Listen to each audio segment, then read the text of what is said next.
Class 12 का पहला branch है इलेक्ट्रोस्टैटिक्स। ठीक, तो स्टार्ट किया जाएगा हम लोग इलेक्ट्रोस्टैटिक्स को। कल इसके सारे बेसिक टर्म को क्लियर कर दिया गया था, क्या क्या पढ़ना है, कैसे है। इलेक्ट्रोस्टैटिक्स की हिंदी होती है स्थिर वैद्युतिकी। क्या इसकी हिंदी होती है? हाँ, इसकी हिंदी होती है स्थिर वैद्युतिकी। ठीक, 1 मिनट। स्थिर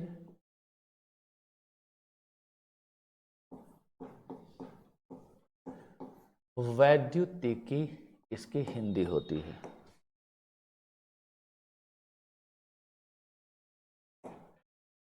अब देखो, इसमें सबसे पहला टर्म जो हम लोग देखते हैं वो चार्ज। ठीक है। अच्छा, दूसरी बात, इसमें हम लोग कौन कौन से चैप्टर पढ़ेंगे? इसमें 3 चैप्टर्स हम लोग पढ़ने वाले हैं। पहला चैप्टर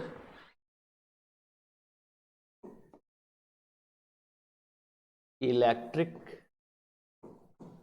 आप नोट कर सकते हैं, इलेक्ट्रिक फील्ड एंड पोटेंशियल।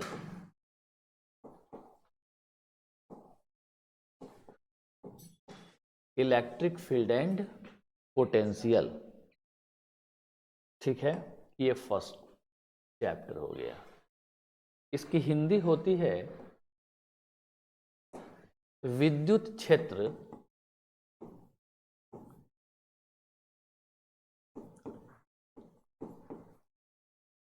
तथा विभव। इस चैप्टर का नाम है विद्युत क्षेत्र तथा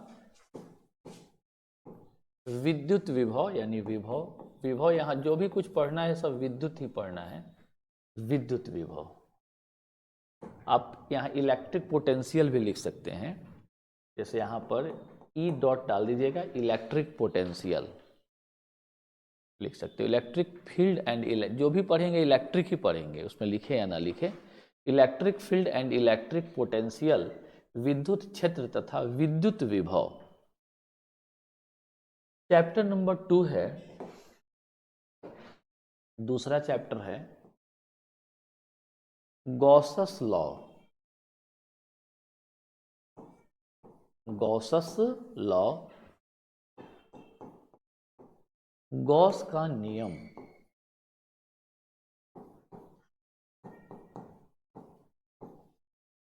और तीसरा चैप्टर, पहला चैप्टर, दूसरा चैप्टर एंड जो थर्ड चैप्टर है, तीसरा नंबर, वो कैपेसिटर्स।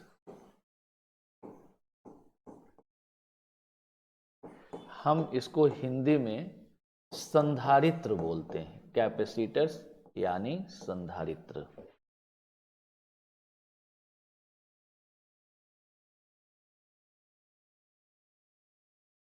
यही 3 चैप्टर्स हमारा इलेक्ट्रोस्टैटिक्स का सिलेबस है। एनसीईआरटी में सिर्फ 2 ही चैप्टर में इसको बदल दिया है। ठीक है ना, एनसीईआरटी में 2 चैप्टर, हम लोग उसी 2 चैप्टर को 3 चैप्टर में कन्वर्ट कर दिए, सिस्टमेटिक हो जाएगा जरा, जैसे एस सी वर्मा की बुक कॉन्सेप्ट ऑफ फिजिक्स में ऐसे ही दिए। संधारित्र या रीत्र, संधारित्र, कैपेसिटर, करेक्ट। गॉस का नियम, JUSS apostrophe S, Gauss's law, double S है। क्लियर हो गया? अब आइए, तो फर्स्ट चैप्टर आप हेडिंग दे दीजिए, चैप्टर 1, जिसको आप स्टार्ट कर रहे हैं, electric field and electric potential. Electric field and electric potential, Hindi इसकी क्या है? विद्युत क्षेत्र तथा विद्युत विभव। विद्युत क्षेत्र तथा विद्युत विभव इसकी हिंदी है। अब आप सबसे पहले यहां पर जानेंगे क्या चीज? नेचर में कुछ भी जो बना हुआ है, कोई भी चीज जो बना हुआ है, जिसका निर्माण हुआ है, उसका फंडामेंटल पार्टिकल्स, मौलिक कण, जिस सबसे छोटा कण जिससे किसी चीज का निर्माण हुआ, वो है इलेक्ट्रॉन, प्रोटॉन और न्यूट्रॉन। ठीक है ना? तो सबसे पहले आप लिखिए यहां पर, नोट करिए यहां, फंडामेंटल पार्टिकल्स, फंडामेंटल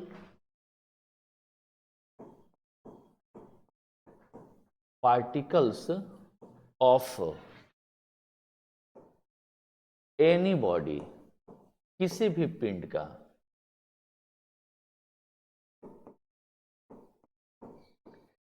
किसी भी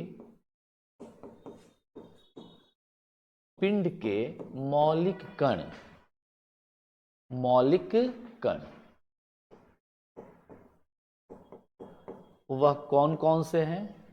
किसी भी पिंड के मौलिक कण वो कौन कौन से हैं? तो सिर्फ 3 हैं। पहला नंबर इलेक्ट्रॉन,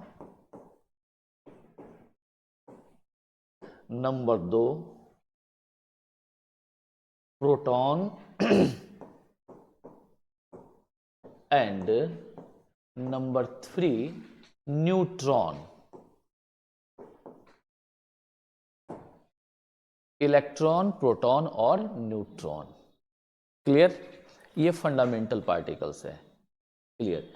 अब यूनिवर्स में जितने भी पार्टिकल्स हैं, जो भी बॉडी है, सबके पास मास है। और कल हम बताए थे मास कौन सा फिजिकल क्वांटिटी, कौन सा क्वांटिटी है? इंट्रिंसिक होता है, यानी खुद पर निर्भर करता है, ऊपर वाले ने बनाया। करेक्ट? तो दूसरा यहाँ कैरेक्टर आप लिखिए, कैरेक्टर नंबर 2। ये सब आपका कॉन्सेप्ट हो गया, ये सब आपका ऑब्जेक्टिव क्वेश्चन हो जाएगा। लिखिए यहाँ पे, mass is an intrinsic, TRI है, intrinsic property. Mass is an intrinsic property of any body.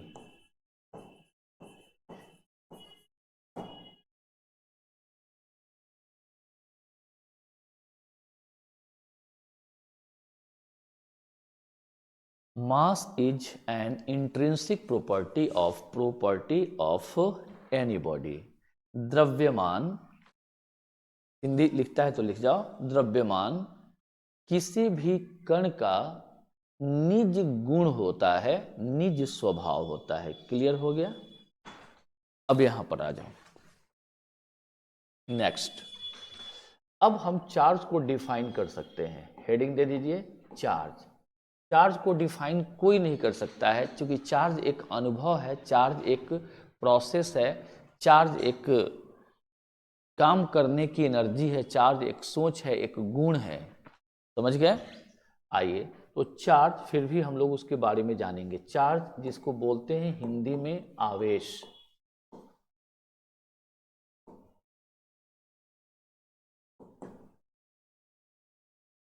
ठीक है? तो याद रखिएगा, फंडामेंटल पार्टिकल्स जो कल समझाया गया था, फंडामेंटल पार्टिकल्स में इलेक्ट्रॉन, प्रोटॉन और न्यूट्रॉन है। इन तीनों में से इलेक्ट्रॉन और प्रोटॉन के पास मास के अतिरिक्त जो इंट्रिंसिक प्रॉपर्टी होता है, अपना स्वभाव होता है। क्यों होता है? कल बहुत क्लियर किया गया था। उसी को क्या बोलते हैं? हम चार्ज बोलते हैं। तो लिखिए,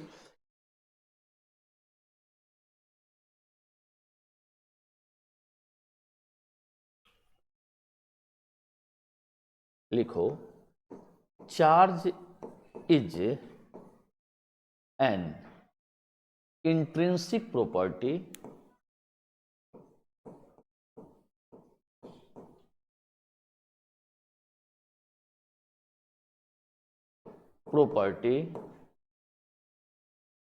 ऑफ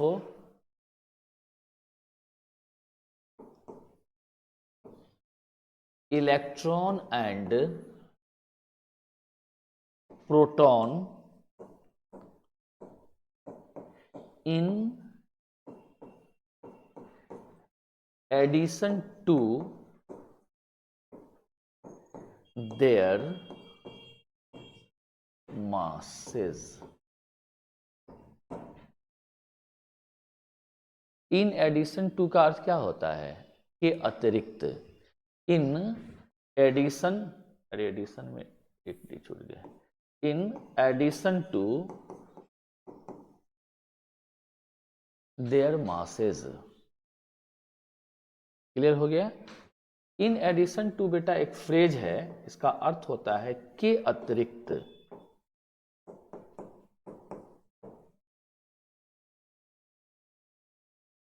के अतिरिक्त इसकी हिंदी होती है के अतिरिक्त। यानी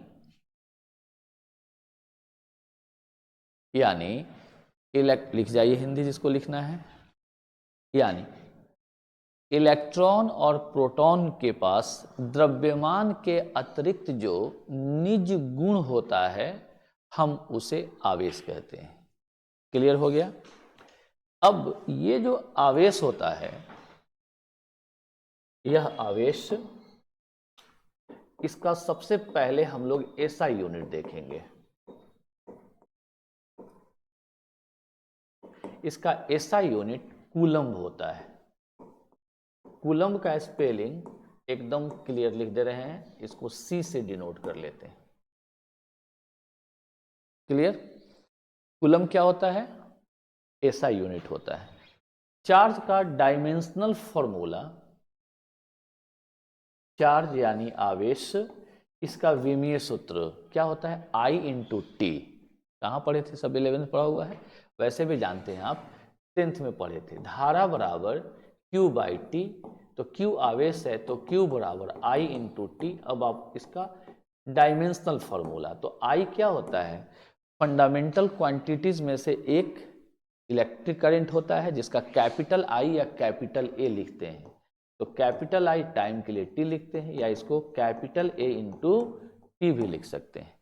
तो इसका डायमेंशनल फार्मूला हम लोग I इंटू टी लिख सकते हैं, या फिर कैपिटल A इंटू टी लिख सकते हैं। कोई डाउट नहीं इसमें? नोट करिए।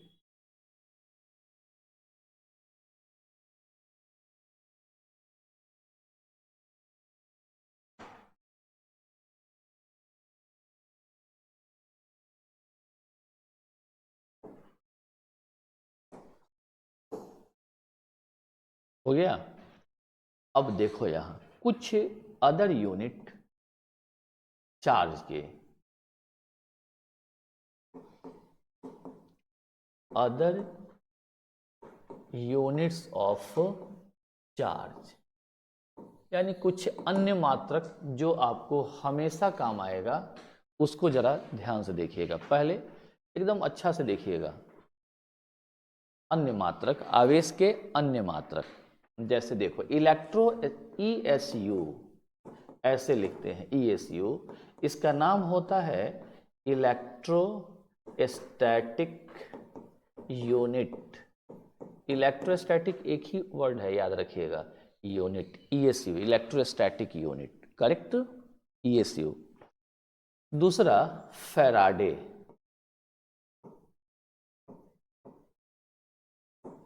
इसको कैपिटल F से डिनोट कर लेते हैं। अब थोड़ा ध्यान से समझिएगा, इसके लिए रिलेशन कुछ, 1 coulomb is equal to 3 into 10 to the power 9 ESU। और फैराडे सबसे बड़ा यूनिट होता है चार्ज का, the largest unit of charge. Faraday आवेश का सबसे बड़ी इकाई है। तो कितना है ये? 1 फैराडे का मान 96,500, 96,500 कूलम्ब होता है। तो 1 फैराडे कितना? 96,500 कूलम्ब, और 1 coulomb 3 into 10 to the power 9 ESU। Next, अब 1 माइक्रो कूलम्ब अगर हम लिखें तो माइक्रो क्या होता है? साइनोनिम है, सॉरी माइक्रो क्या है? प्रीफिक्स है। कितना इसका वैल्यू होता है? 10 to the -6। 10 to the micro का अर्थ हो गया 10 टू द पावर -6, और कूलम्ब के लिए कूलम्ब। अगर हमें 1 नैनो कूलम्ब लिखना हो तो हम क्या लिखेंगे, नैनो का अर्थ होता है 10⁻⁻⁹ कूलम के लिए कूलम। 1 पिको कूलम लिखना हो तो 10⁻, माइक्रो नैनो पिको 10⁻⁻12 कूलम हो गया। इतना यूनिट आप तैयार रखिएगा तो आपका कुछ नहीं बिगड़ेगा। यूज होने वाले सारे यूनिट्स यहाँ पर आपको एक जगह आ गए।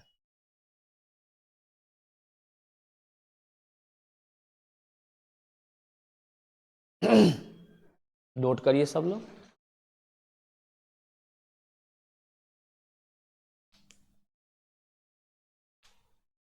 यह बैच इंग्लिश और हिंदी दोनों मीडियम में है, यानी हिंदी मीडियम के भी स्टूडेंट्स यहाँ से पढ़ाई कर सकते हैं जिनको हिंदी में एग्जाम देना है।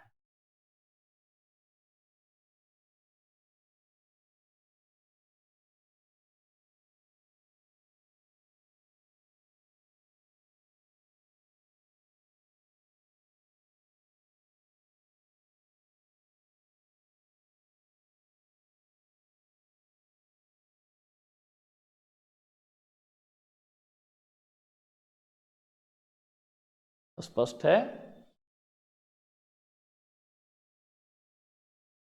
नेक्स्ट, ये आपका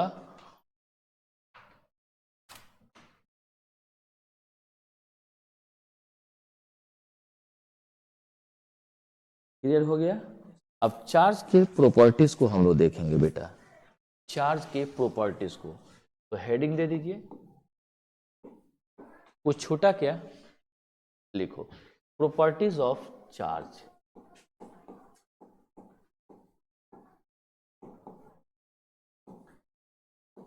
आवेश के गुण, प्रॉपर्टीज ऑफ चार्ज यानी आवेश के गुण। अब आप आइए देखिए, यहाँ पे पहला नंबर हम लोग एक एक करके लिखते हैं। देखो बेटा, सबसे पहली बात ये आपको जानना है कि जैसे कुछ वर्ड्स जो होता है ना, वो डिक्शनरी का वर्ड है, हमारे बोलचाल की भाषा की, बोलचाल की भाषा है। जैसे क्वांटाइजेशन, क्वांटाइजेशन जिसको हम क्वांटीकरण या क्वांटमीकरण भी हिंदी में बोलते हैं, क्वांटम से आया है। क्वांटम का अर्थ क्या होला है, स्मॉलेस्ट पार्ट। जैसे आप लोग क्वांटम नंबर निकालते हैं तो क्या निकालते हैं, उसमें संख्या निकालते हैं, किसका, इलेक्ट्रॉन। हाँ, उसके संदर्भ में जानते हैं। अब पहले समझिए, तो इसका अर्थ क्या हो गया, जैसे किसी बॉडी पर जो चार्ज होगा, पहले समझो, किसी भी बॉडी पर जो आवेश होगा, वह आवेश सबसे कम क्या होगा, 1 इलेक्ट्रॉन के आवेश के बराबर। क्योंकि इलेक्ट्रॉन फंडामेंटल पार्टिकल है, उससे छोटा तो हो नहीं सकता है। तो 1 इलेक्ट्रॉन पर जो आवेश होता है वह सबसे छोटा आवेश होता है, उससे छोटा संभव नहीं है। तो सबसे पहला प्रॉपर्टी क्या हो गया कि smallest value of a charge, ठीक है ना, smallest value of charge, charge का सबसे छोटा मान, तो चार्ज ऑन एन इलेक्ट्रॉन। ठीक है, तो लिखिए यहां पे the smallest value of charge can be given by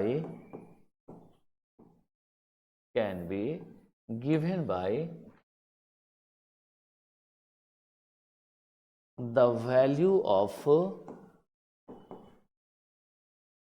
charge on an electron or proton। Electron अथवा प्रोटॉन पर जो सबसे, इलेक्ट्रॉन या प्रोटॉन पर जो चार्ज होता है वह चार्ज सबसे छोटा है, यानी उसके द्वारा दिया जा सकता है। करेक्ट, आप हिंदी में लिख सकते हैं कि आवेश का सबसे छोटा मान, जिसको भी लिखना है हेजिटेट नहीं होना, संकोच नहीं करना, आवेश का सबसे छोटा मान इलेक्ट्रॉन अथवा प्रोटॉन पर स्थित आवेश के बराबर होता है, उससे छोटा नहीं हो सकता है। यानी आवेश का सबसे छोटा मान इलेक्ट्रॉन या प्रोटॉन पर स्थित आवेश के द्वारा दिया जा सकता है, यानी उसके बराबर किया जा सकता है। क्लियर हो गया? अब सवाल ये है कि आवेश पर इलेक्ट्रॉन पर चार्ज क्या होता है। तो सबसे पहले ये समझिएगा जरा ध्यान से, चार्ज का स्मॉलेस्ट वैल्यू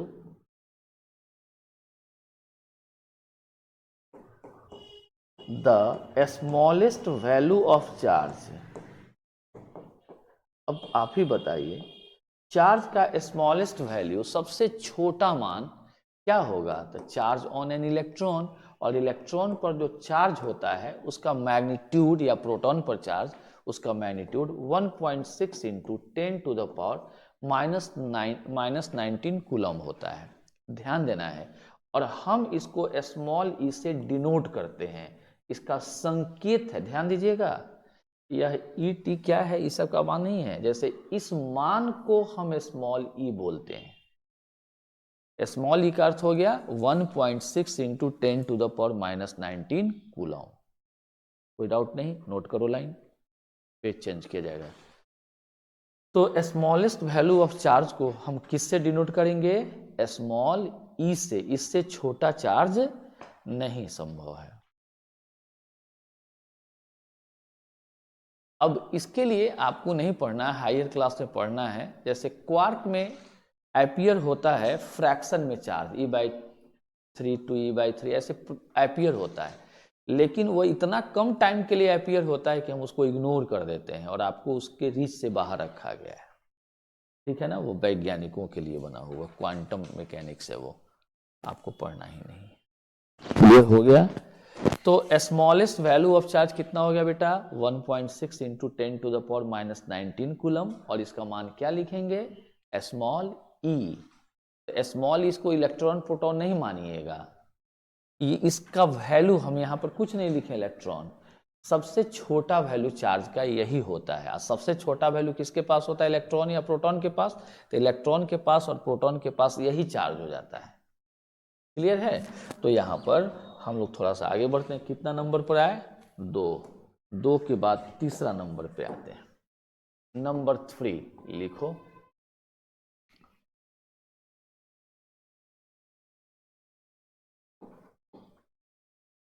चार्जेस आर, देखो बेटा, चार्जेस आर ऑफ 2 टाइप्स। यह चार्ज 2 तरह का होता है। आवेश 2 प्रकार के होते हैं। कहाँ से मिला? तो इलेक्ट्रॉन और प्रोटॉन पर जो चार्ज का नेचर तय किया गया कि एक अलग अलग नेचर है, एक प्लस और एक माइनस, उसी के आधार पे बोलते हैं कि चार्ज कितने तरह के होते हैं? 2 तरह के होते हैं। Charges are of 2 types. आवेश 2 प्रकार के होते हैं। पहला नंबर पॉजिटिव चार्ज, थोड़ा नोट करते चलिएगा। पॉजिटिव चार्ज एंड सेकंड जो नंबर है बी, वो हो गया नेगेटिव चार्ज।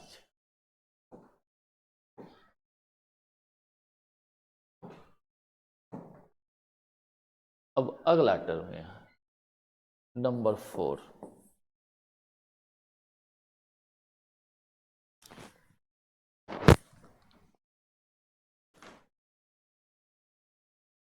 एक पॉजिटिव चार्ज, दूसरा क्या हो गया? Negative charge. अब अगला टर्म, चौथा नंबर देखो, क्या कहता है कि यह चार्ज जो प्लस और माइनस होता है, तो माइनस किस पर? इलेक्ट्रॉन पर, और प्लस किस पर? प्रोटॉन पर।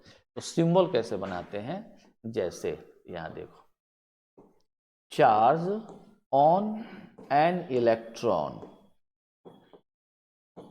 कैसे देंगे बेटा? तो माइनस ई से दिखा देंगे।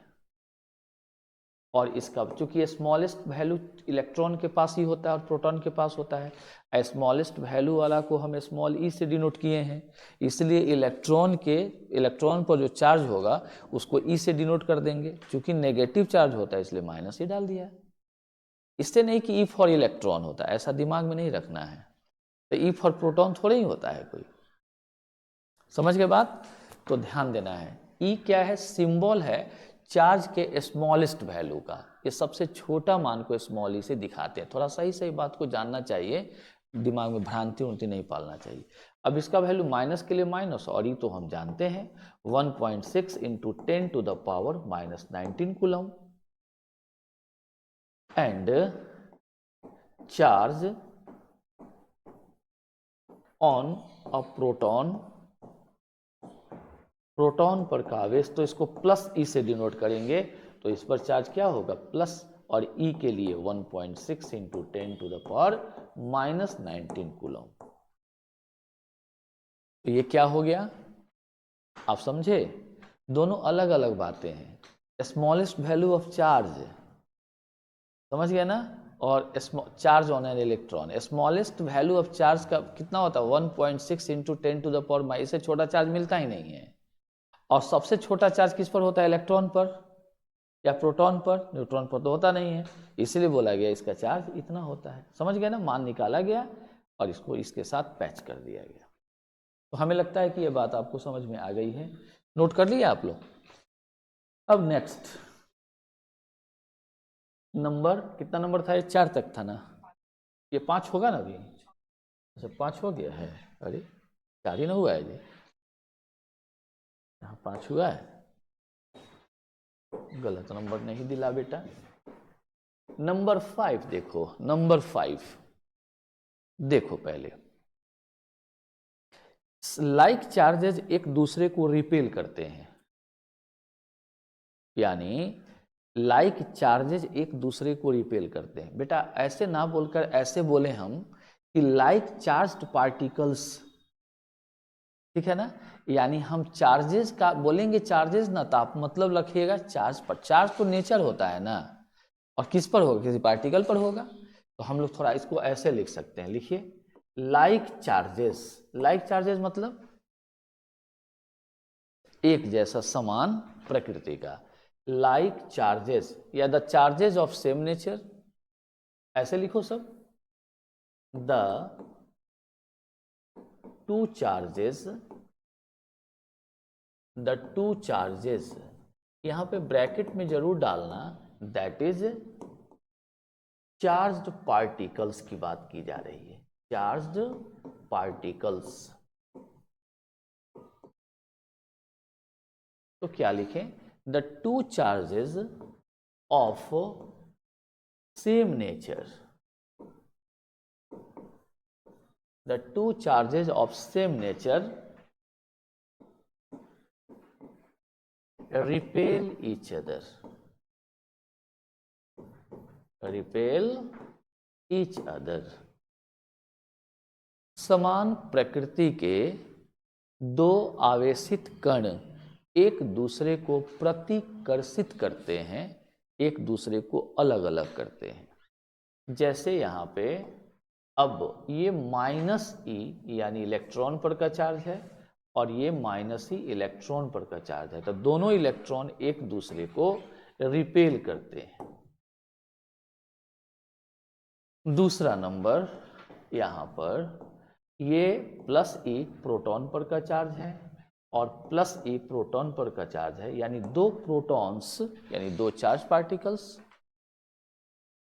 ठीक, एक दूसरे को रिपेल करते हैं, एक दूसरे को रिपेल करते हैं। और खास बात जो आपको जीवन पर्यंत याद रखना चाहिए, अगर ये इस पर फोर्स F1 लगाया, F1 वेक्टर होता है फोर्स, इसका डायरेक्शन इधर हो गया, और यह इस पर फोर्स F2 लगाया, ठीक, तो यहाँ पर F1 वेक्टर का मॉड और F2 वेक्टर का मॉड आपस में बराबर है, यानी दो आवेशित कण हमेशा एक दूसरे पर बराबर और विपरीत बल ही लगाते हैं। बल का परिमाण अलग अलग नहीं, क्या होगा, बराबर, हमेशा बराबर ही रहता है, याद रखिएगा, ठीक है। बट एक चीज जरा ध्यान दीजिएगा आप लोग, ये एक लाइन है सिर्फ, अरे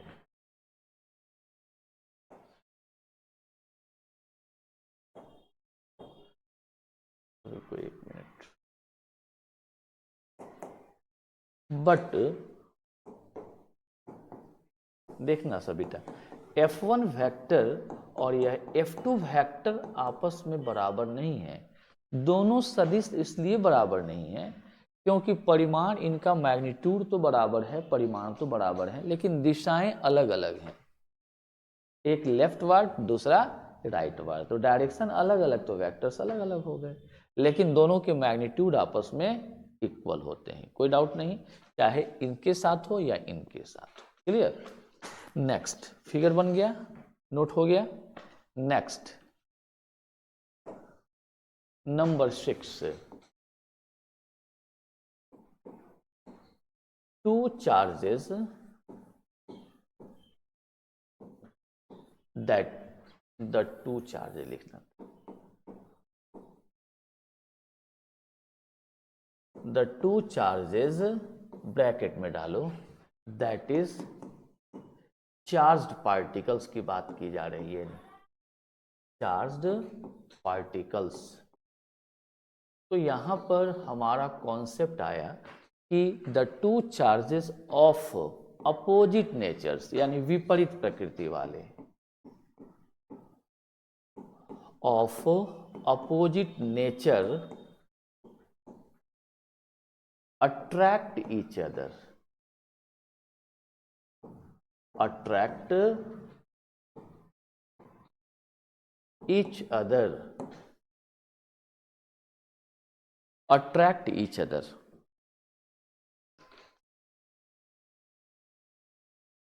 हो गया।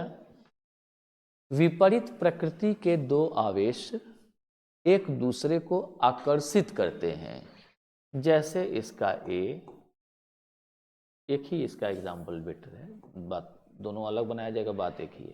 जैसे मान लो ये माइनस ही एक इलेक्ट्रॉन है, ये अलग अलग चीज भी हो सकता है, और ये प्रोटॉन हुआ, दूसरा चार्ज पार्टिकल है, और ये प्लस ये है। ठीक है, अब ये दोनों एक दूसरे को रिपेल ही करेंगे, ये दोनों एक दूसरे को रिपेल ही करेंगे, तो ऐसा नहीं है। क्यों? क्योंकि इनका नेचर अलग अलग है। तो इनका क्या होगा कि अगर एक नेगेटिव चार्ज हो और एक पॉजिटिव चार्ज हो, तो दोनों एक दूसरे को अपनी ओर अट्रैक्ट करेंगे। अगर मान लो यह F1 वेक्टर है और इस पर F2 वेक्टर है, तो यह F1 वेक्टर या F2 वेक्टर के बराबर नहीं है, क्योंकि डायरेक्शन दोनों का विपरीत है, अलग अलग दिशाओं वाले सदिश हैं। बट परंतु इनके परिमाण, यानी मॉड वेक्टर F1 और मॉड वेक्टर F2, ये दोनों आपस में बराबर हैं, लेकिन इनके परिमाण क्या हैं? आपस में बराबर हैं। अर्थात जितना फोर्स ये इस पर लगाएगा उतना ही फोर्स इस पर ये लगाएगा। दो आवेश अलग अलग मान के भी हों, ध्यान दीजिएगा, मान अगर अलग अलग भी हो, फिर भी फोर्स हमेशा इक्वल ही लगता है। याद रखिएगा इस बात को। उतारिए, उतार लीजिए इसको, खैर बाद में पढ़िएगा कूलॉम्स लॉ में, पहले इसको समझ रहे हैं ना आप? ओके। कहीं भी कंफ्यूजन हो विद्यार्थी तो खड़ा होकर के बोलना है, और आप लोग तो हमसे बोल सकते हैं आसानी से। आपके पास तो कोई भी प्रॉब्लम होता है किसी के पास, तो आप हमें चैट पर लिखिए, आप कम्युनिकेट करिए हमें, मैं आपको आंसर करूंगा। गुड, हो गया। नेक्स्ट, कितना नंबर था ये? 6। 7 पे आ जाओ। देखो, चार्ज के पास, चार्ज का जो एक्शन होता है वह वेक्टर देता है। जैसे चार्ज फोर्स लगाता है, तो वो चार्ज फोर्स लगाता है, तो फोर्स वेक्टर है, लेकिन यह खुद वेक्टर नहीं है, कि आवेश का डायरेक्शन नहीं होता है, यह एक अदिश राशि है। कोई डाउट? चार्ज क्या होता है? मैग्नीट्यूड है इसके पास, आवेश 2 कूलम उधर की ओर उधर की ओर नहीं होता है। कूलम के पास ताकत है फोर्स लगाने के पास, इसके पास केवल मैग्नीट्यूड है। दूसरा चीज हम आपको बताते हैं, इंट्रिंसिक प्रॉपर्टी, इसके पास सेंस ऑफ डायरेक्शन ही नहीं है। जैसे मास के पास, द्रव्यमान के पास लोग स्केलर क्यों होता है? क्योंकि इसके पास डायरेक्शन नहीं है, बोल सकते हैं, लेकिन इसके पास डायरेक्शन का सेंस ही नहीं है। जैसे कोई थोड़ी कहता है 2 kg आलू हमको उत्तर दिशा में दे दो, 5 kg आलू पश्चिम दिशा में दे दो, ऐसा कोई कहेगा? तो कौन देगा? इसे ये क्या बोल रहा है यार ये? बोलो, केजी मांगे वो 4 केजी दे दो, 6 केजी दे दो, 10 केजी दे दो, 1 क्विंटल दे दो, 10 टन दे दो, करेक्ट? तो ये हमारा कैरेक्टर होता है। तो इंट्रिंसिक प्रॉपर्टी जो दोनों है, कौन कौन, मास और चार्ज, यह दोनों क्या है, स्केलर ही क्वांटिटी होगा, क्योंकि इसके पास डायरेक्शन का सवाल ही नहीं है। क्लियर हो गया ना? तो चार्ज स्केलर क्वांटिटी लिखिएगा, charge is a scalar quantity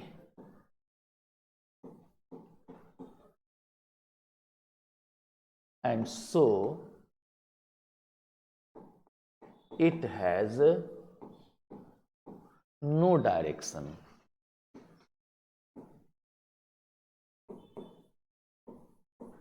And so it has no direction. और इसलिए इसके पास दिशा नहीं होती है। आवेश अदिश राशि है, इसलिए इसके पास दिशा नहीं होती है, या दिशा नहीं है इसलिए अदिश राशि है। एंड इट्स वाइस वर्सा, ऐसे भी लिख सकते हो, बात एक ही है। एंड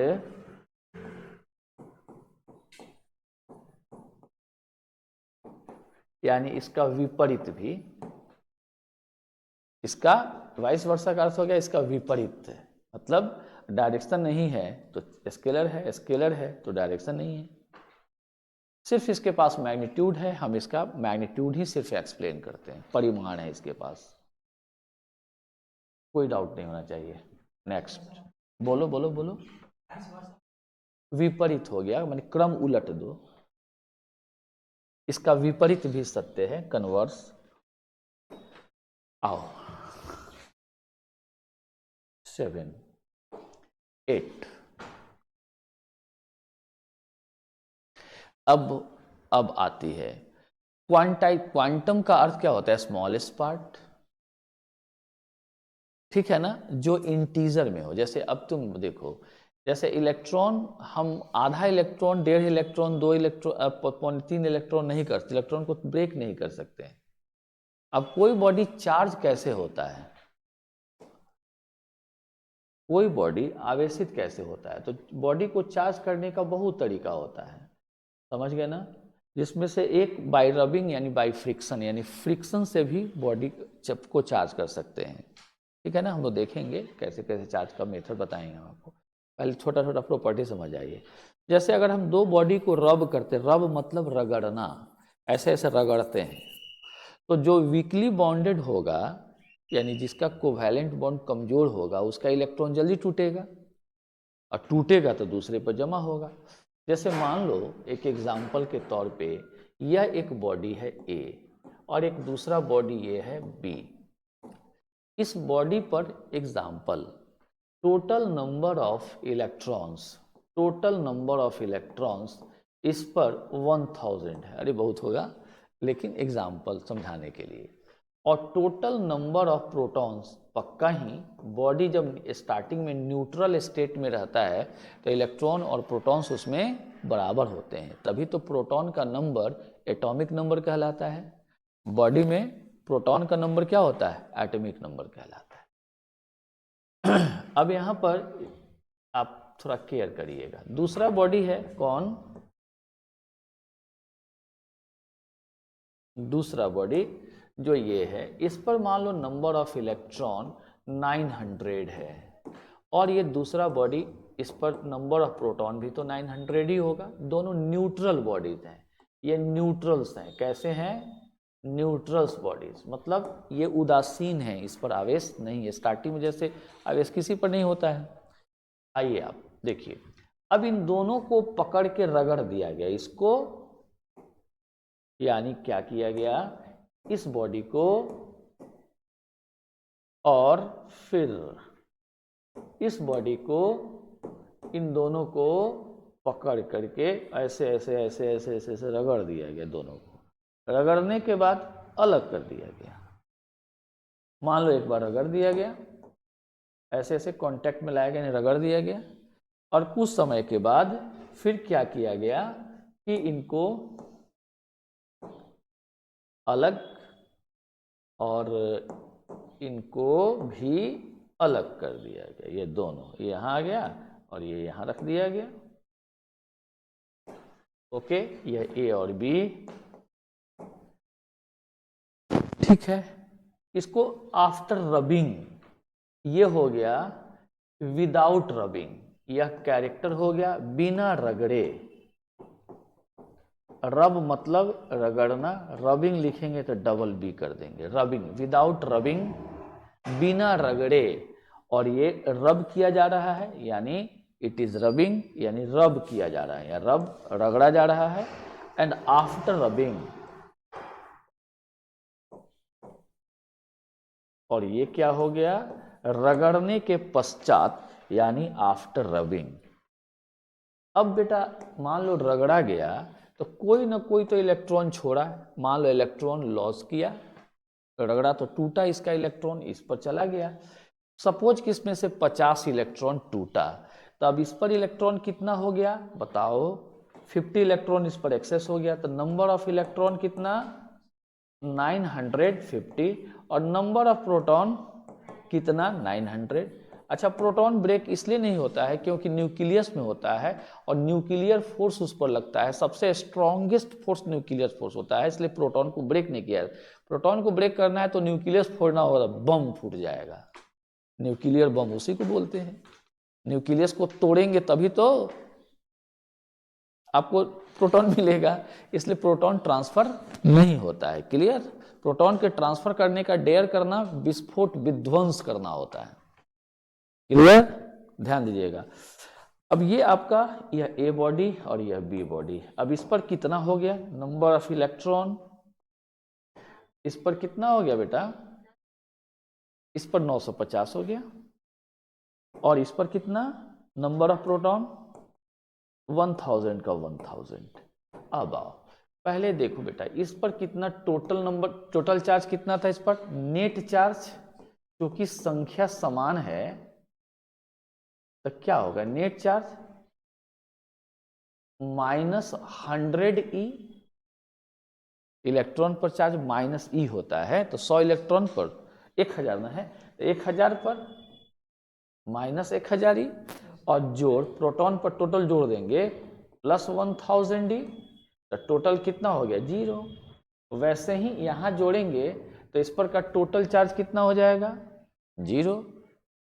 बोलो नेट चार्ज इस पर भी कितना हो गया तो 0। बोलो हुआ या नहीं, हो गया। नेट चार्ज कितना होगा इस पर तो 900 ई और माइनस फिर 900 ई, एक पर इस पर +900 और इस पर -900, टोटल चार्ज यहां पर कितना हो गया 0। यहां पर टोटल चार्ज कितना हुआ है, जोड़ेंगे तो टोटल चार्ज बोलो 1000 प्लस, और ये तो कितना नेट चार्ज कितना हो जाएगा,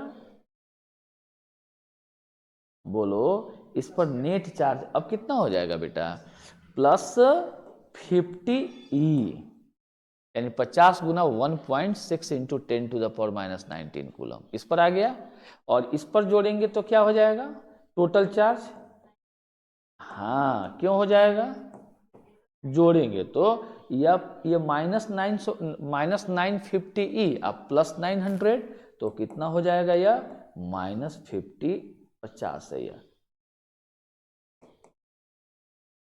-50 ई।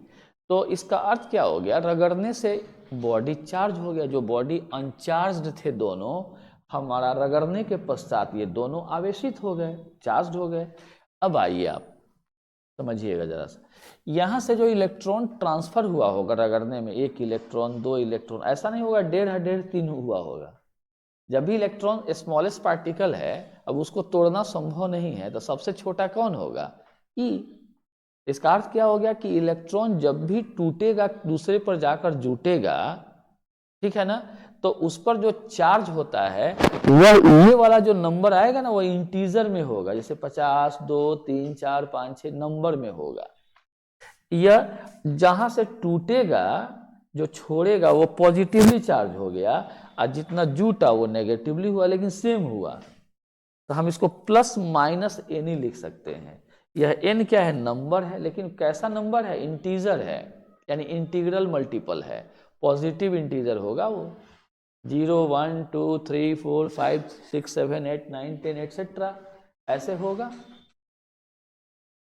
हाँ थोड़ा सा वेट कर, तो ऐसे होगा, ये क्लियर है, ऐसे ही कॉन्सेप्ट आएगा और हम लोग बनाएंगे। तो अगला चरण हमारा क्या है यहाँ, इसी के आधार पर कि एक बॉडी अपने से इलेक्ट्रॉन को त्याग करके ही चार्ज होता है, पॉजिटिवली चार्ज होता है, और कोई दूसरा बॉडी इलेक्ट्रॉन को ग्रहण करने के बाद, एक्सेप्ट करने के बाद ही वह नेगेटिवली चार्ज हो जाता है।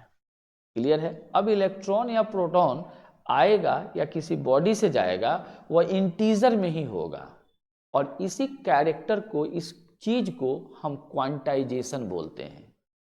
तो क्वांटाइजेशन का अर्थ क्या हो गया कि क्वांटम जो ट्रांसफर होगा वह अपने ही रूप में ट्रांसफर होगा और टूट करके ट्रांसफर नहीं होगा। तो हम इसको बोलते हैं क्वांटाइजेशन ऑफ चार्ज। तो किसी बॉडी पर जो चार्ज होगा उस चार्ज को क्या बोलेंगे, किसके कारण कैसा चार्ज होगा, तो प्लस माइनस एनी, ठीक है ना। तो आप यहाँ उतार लीजिए जरा इसको क्या करिएगा, अपने पेज में इसको कॉन्सेप्ट की तरह उतारिएगा, आधा इधर उतारिएगा आधा इधर उतारिएगा, अच्छा लगेगा आपको। देखो ये सब चीज़ क्या होता है ना, दिमाग में डाला जाता है, ब्लड में मिलाया जाता है, तो मिलाइएगा ब्लड में, ठीक है। तो यही सब तो बात है, नोट करिए इसको जरा आप लोग।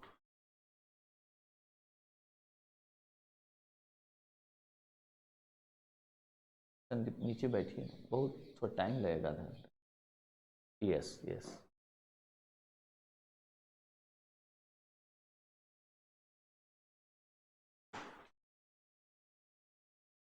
तो ऐसे ही हम लोगों को देखना है विद्यार्थी।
गुड, ये हो गया क्वांटाइजेशन ऑफ चार्ज का प्रॉपर्टी, यानी ऐसे ही क्वांटाइजेशन ऑफ चार्ज को हम डिफाइन करेंगे।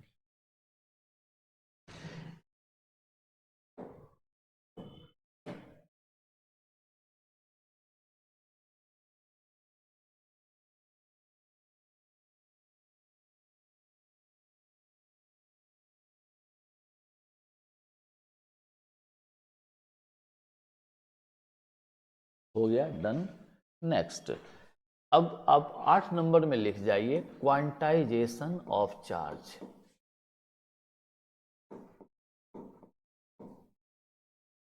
क्वांटाइजेशन ऑफ चार्ज, इसको आसान करना है, रटना नहीं है बेटा। आवेश का क्वांटमीकरण इसको बोलते हैं, या क्वांटीकरण, आवेश का क्वांटीकरण।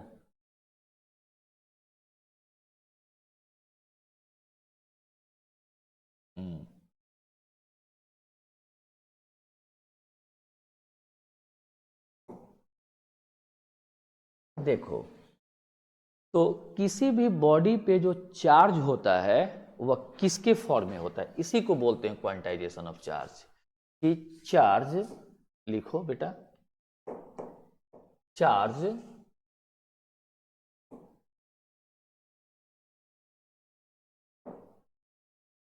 लिखो, एकदम आसान करना चाहिए इसको। चार्ज ऑन अ बॉडी किसी पिंड पर आवेश कैन बी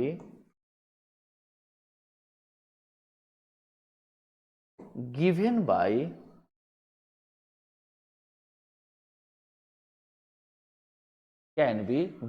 बाय अगर हम Q से कैपिटल Q या स्मॉल q से, फिजिक्स में सिंबल का कोई वैल्यू नहीं होता है, वो हम खुद से देते हैं। हम यहाँ हेडिंग में क्या लिखे, चार्ज, तो यहाँ जो भी सिंबल होगा आम लिख दिया जाए तो वो चार्ज को ही बताएगा। ओके, इसको क्या मतलब कि क्या चीज़ है, तो चार्ज को कैपिटल Q से डिनोट किए तो ये क्या होगा, कंप्लीट इंटीजर नंबर होगा n इंटू ई। अगर डोनेट करेगा तो प्लस और एक्सेप्ट करेगा तो माइनस, तो Q बराबर प्लस माइनस एन ई, यही क्वांटाइजेशन ऑफ चार्ज है। यहाँ पर जरूर ध्यान देना है कि यह n क्या है, तो इंटीजर है। नंबर ऑफ इलेक्ट्रॉन्स का इंटीग्रल मल्टीपल के रूप में होता है कौन, चार्ज। तो वेयर n क्या है बेटा, तो 0 1 2 3 4 5 एक्सेट्रा। पॉजिटिव इंटीजर हो गया क्योंकि हमने प्लस माइनस यहां डाल दिया। कोई डाउट है? क्या नहीं होगा, नहीं रगड़ोगे तो नहीं होगा। नहीं चार्ज है तो जीरो तो लेके चलना होगा ना, बॉडी पे चार्ज नहीं है तो n का मान 0, -0 +0 0 तो 0 थोड़े पॉजिटिव नेगेटिव ओरिजिन पर रहता है। कलस क्लियर है ना? इसको बोलते हैं बेटा क्वांटाइजेशन ऑफ चार्ज। कोई डाउट नहीं है, तब ऐसे फट से याद रखना चाहिए, हो तो गया। आप पूरा जीवन भर में ना रट के कुछ नहीं कर पाएगा। आपके पास मुंह में, जबान में और दिमाग में ताकत होना चाहिए कि आप बोल सकें। बात समझ गए ना? इसमें ताकत होना चाहिए, और ये ताकत बहुत आसानी से आती है। सही बातों को सीखेंगे तो दिमाग में आराम से रहेगा। फालतू चीज़ जो हचर पचर रहेगा वो जल्दी से, देखते हैं अगर हौच-पच एक आदमी मिल जाता है कभी कभी हम लोगों को, और वो ऐसा बात बोलेगा, ये बोलेगा वो बोलेगा, लगता है क्या भाई रुक ना, पहले तुम बता कि बात सही क्या है, बोलो क्या बोल रहा था। इसलिए एकदम नीट एंड क्लीन बात होनी चाहिए, तो बात पक्का, आपकी बात हमको समझ में आएगी, मेरी बात भी आपको समझ में आएगी। तो यहाँ पर आप समझ गए क्वांटाइजेशन किसको बोलते हैं, ठीक है ना? यानी किसी बॉडी पे चार्ज प्लस माइनस एनी के रूप में ही रह सकता है। अगर वो इलेक्ट्रॉन दे रहा है तो वह प्लस एनी, और इलेक्ट्रॉन ले लिया तो माइनस एनी, जहाँ n 1 2 0 1 2 3 4 5 6 7 8 अप टू इनफाइनाइट तक हो सकता है। करेक्ट? ऐसा क्यों? क्योंकि इलेक्ट्रॉन जब भी ट्रांसफर जो हो रहा है उसी का संख्या 1 2 कौन है, जितना इलेक्ट्रॉन ट्रांसफर हुआ, लिया या दिया, लेन देन वाला है। तो इलेक्ट्रॉन जब भी होगा तो 1 2 3 4 5 6 ही में ना होगा। इलेक्ट्रॉन थोड़े 1.5 इलेक्ट्रॉन पौने 2 इलेक्ट्रॉन, ऐसा नहीं हो सकता है। कोनो डंटी थोड़े कि तू लीजिएगा आधा ले लेते हो। इलेक्ट्रॉन फंडामेंटल पार्ट, अगर उससे छोटा होता है तो उसका नाम हम डालते हैं, बोलो करेक्ट। तो हमारे पास ये कैरेक्टर हो गया, इसको बोलते हैं क्वांटाइजेशन ऑफ चार्ज। इस पर बहुत न्यूमेरिकल आएगा बेटा। जैसे मान लो इस पर एक एग्जांपल मैं देता हूं, अब तुम लोग बताओगे, चेक करके बताओ कि किसी बॉडीज पर डिफरेंट चार्जेस को दिया गया, इनमें से कौन कौन से चार्ज पॉसिबल है, ठीक है ना? यहां लिख सकते हो विच ऑफ द, लिखो सब तो, which of the following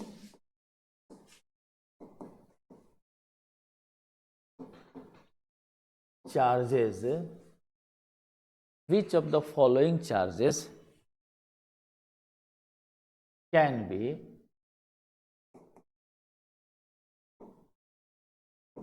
given on a body,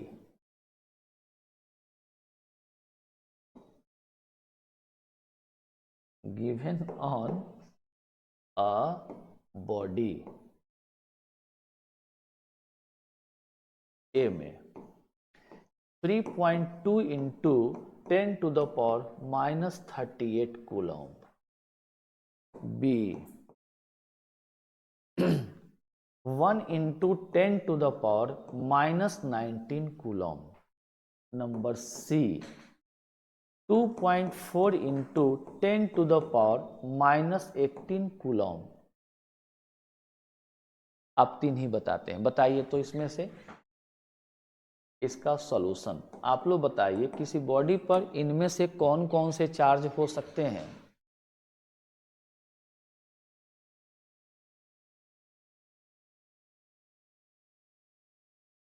अब अगर आपको सुन लीजिए, अगर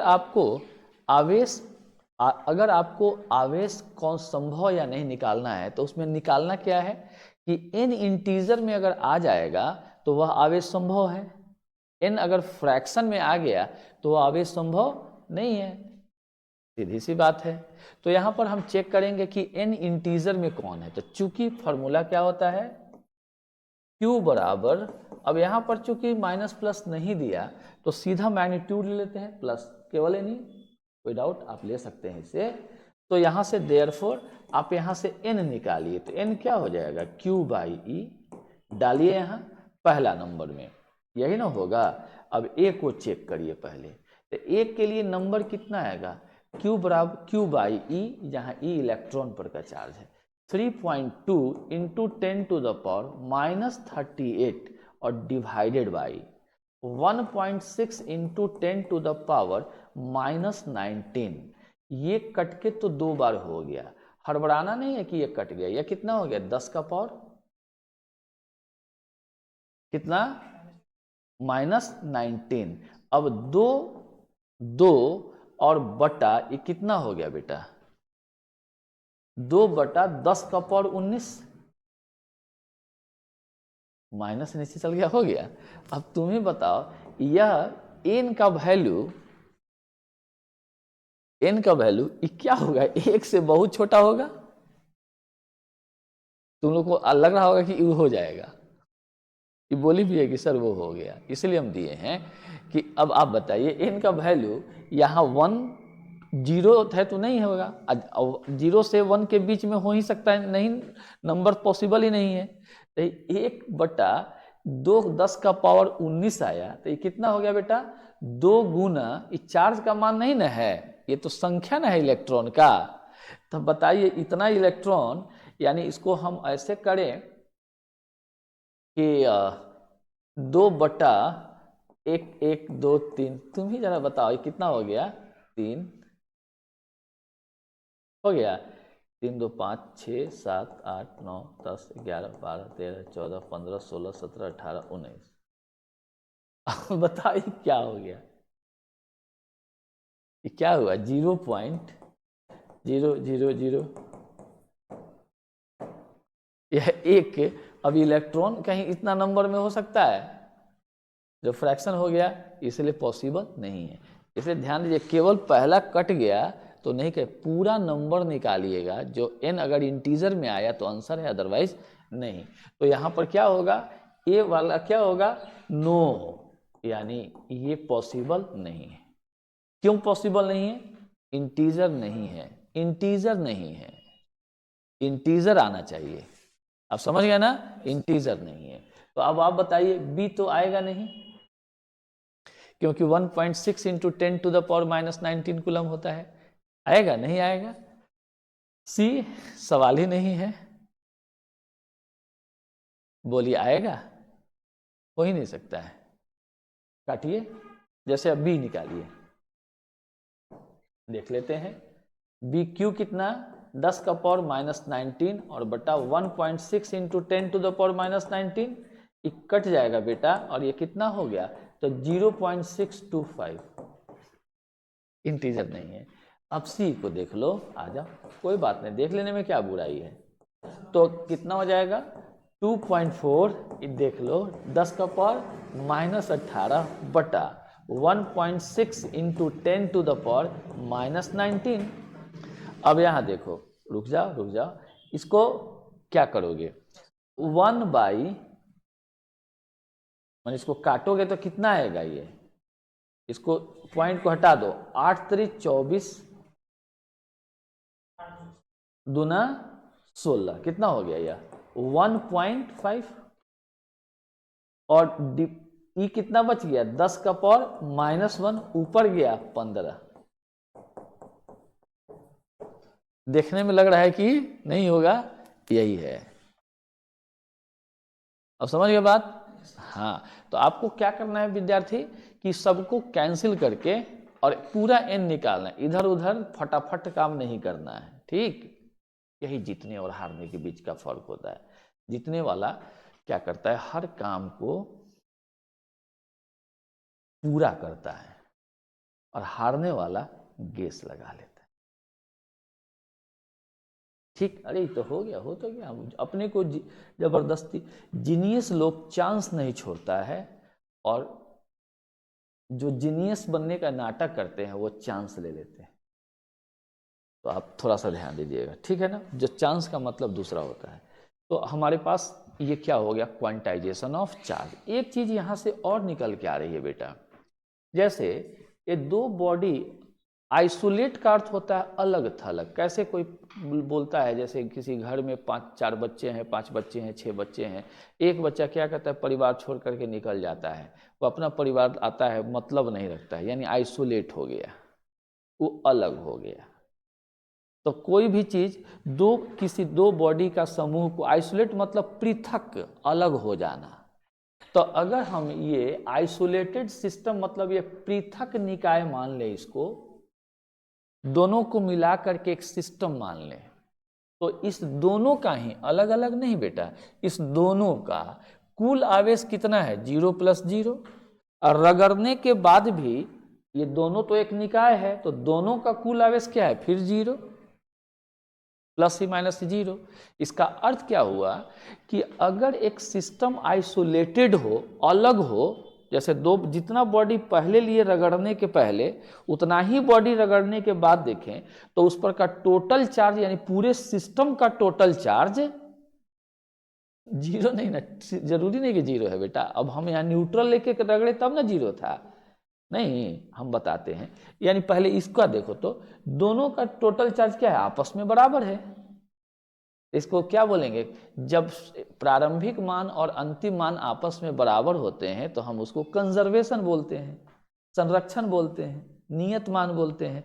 तो बोलते हैं क्या कि आवेश संरक्षित होता है, कंजर्व होता है, लेकिन किसका, इस बॉडी का ना, इस पर 0 से तो -50 आ गया, इस पर तो ना 0 से, इस पर +85 तो इस पर -85 आ गया,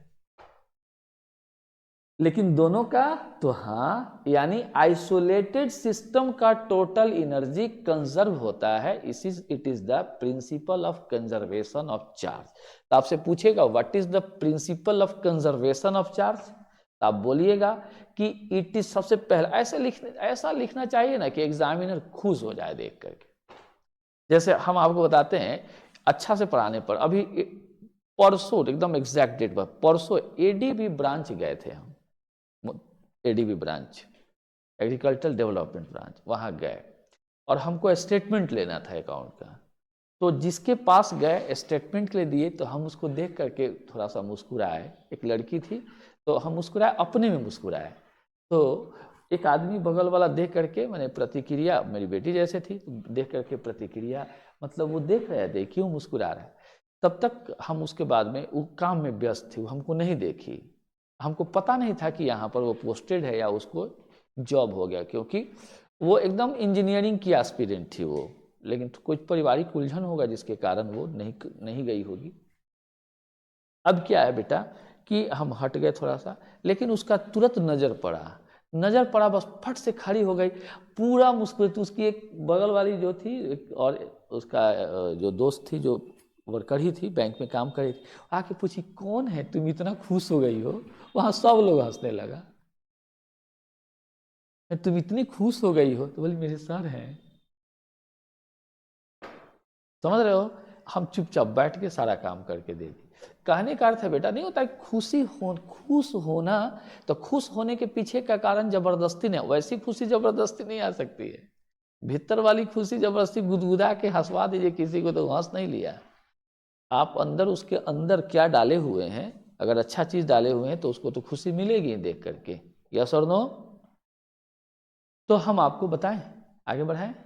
अब कंजर्वेशन ऑफ एनर्जी का क्या अर्थ हो गया, कंजर्वेशन का अर्थ होता है प्रारंभिक मान और अंतिम मान। तो कब मिलेगा ये, आइसोलेटेड सिस्टम का होगा, ऐसा नहीं कि इसमें और इधर 2 इधर 3 ले लीजिए तो गलत हो जाएगा। सुनिए, किसी भी आइसोलेटेड सिस्टम का आप 3, 4, 5 सिस्टम को ले लीजिए, 4 को रगड़ा रगड़ी करिए, शुरू वाला अब बाद वाला आपस में बराबरी होगा। अच्छा, सबसे बड़ी बात है कि मान लीजिए हम लोग के पॉकेट में 200-300 तुम्हारे पास है, 500 इसके पास, 600 मेरे पास, हम लोग क्या क्या अपना खेल रहे हैं, तुमको खेल लिए तो हमारे शुरू से जोड़ हो जाता था, 500 मेरे पास, 600 तुम्हारे पास, 800 इसके पास, कितना हो गया जी? 11 और 8 1900 रुपया, 1900 रुपया हुआ। अब हम लोग लगे रुपया को छींटने, तुम उठाओ, इधर दो उधर दो, छीटा छीटी कर लिए, और सब रुपया फिर मिलाएंगे तो 1900 ना होगा। सिंपल सा फंडा। लेकिन एक बड़ा इसमें से निकल जाएंगे तो 1900 तो नहीं रहेगा। तो आइसोलेटेड तो नहीं हुआ। आइसोलेटेड का मतलब हम 3 ही आदमी मिलकर आइसोलेट अलग हो करके हम लोग खेल खेल रहे हैं, तो हमारे पॉकेट का जो रुपया है आपस में एक्सचेंज हो जाएगा। हमारे 5 से 8 हो सकता है, तुम्हारे पास 5 6 से 8 7 हो सकता है, बोलो इसके पास 8 से 9 से जो भी होगा, रेस्ट इसके पास रह सकता है, लेकिन सबका रुपया क्या होगा? बराबर ही रहेगा। इसी को बोलते हैं आइसोलेटेड। जो है इलेक्ट्रॉन सबके पास तो बराबर ना है, इधर से उधर दिया, उधर से ऊ दिया, उधर से ऊ दिया, सब जोड़ेंगे तो फिर से उतना ही ना आएगा, तो प्रॉब्लम कहाँ से होने वाला है? समझ गए बात को? तो हमारा इसको बोलते हैं बेटा कंजर्वेशन ऑफ चार्ज। तो कंजर्वेशन ऑफ चार्ज किसका बराबर होता है? आइसोलेटेड सिस्टम का। तो क्या बोलेंगे? What is conservation of charge? तो बोलेंगे क्या कि the charge on an isolated system, a charge of an isolated system remains conserved या always remains conserved, हमेशा संरक्षित रहता है, नियत रहता है, नहीं बदलता है। इसी को हम आवेश का संरक्षण कहते हैं। डन? चलो लिखो अगला टर्म। कितना नंबर हुआ जी? 8 हो गया था ना। आ जाओ, लिखो 9 पर। 9 लिखो।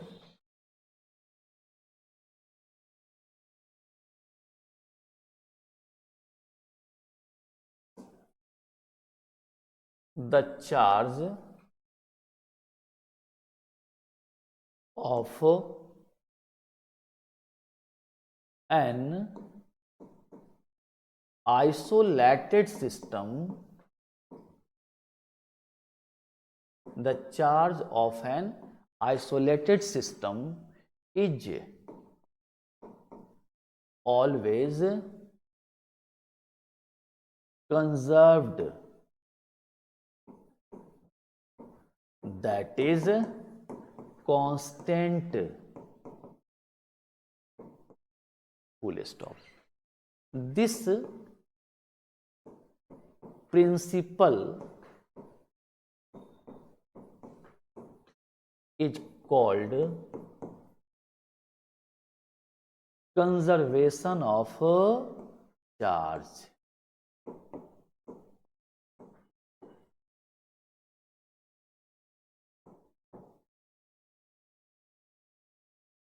This principle is called conservation of charge. Clear? हाँ, अब देखो, अभी एक साथ सबको नहीं करते हैं क्योंकि टाइम भी आपका हो रहा है, तो हम लोग फिर कल बाकी करते हैं। अभी बहुत है इसका प्रॉपर्टीज, सारा प्रॉपर्टीज एक साथ देख लेंगे तो हम लोगों को बहुत सारा सिनेमा दिखने लगेगा। आगे का टर्म प्रॉब्लम नहीं होगा बेटा, बहुत आसान है ना, पढ़ाई से आसान दूसरा कुछ है ही नहीं। आप सही तरीका से पढ़िए, कोई भी काम महसूस करिएगा, आप लोग बढ़िया से करिएगा ना तो वो काम अच्छा ही होता है। चाहे आप कपड़ा पहनिए तो, अपना फेस साफ रखिए तो, या साइकिल चलाइए तो, बाइक चलाइए तो, कार चलाइए तो, या किसी से बात करिए तो, मतलब दुनिया का हर क्षेत्र में अगर आप काम सही ढंग से करते हैं तो अच्छा ही होगा, खराब हो ही नहीं सकता है। ठीक है, तो इसको हम लोग खूब अच्छा से करेंगे, बेहतर ढंग से करेंगे, पूरा कलेक्शन कर लेंगे तो आसान होगा ही, भारी कैसे होगा। ठीक, थैंक यू।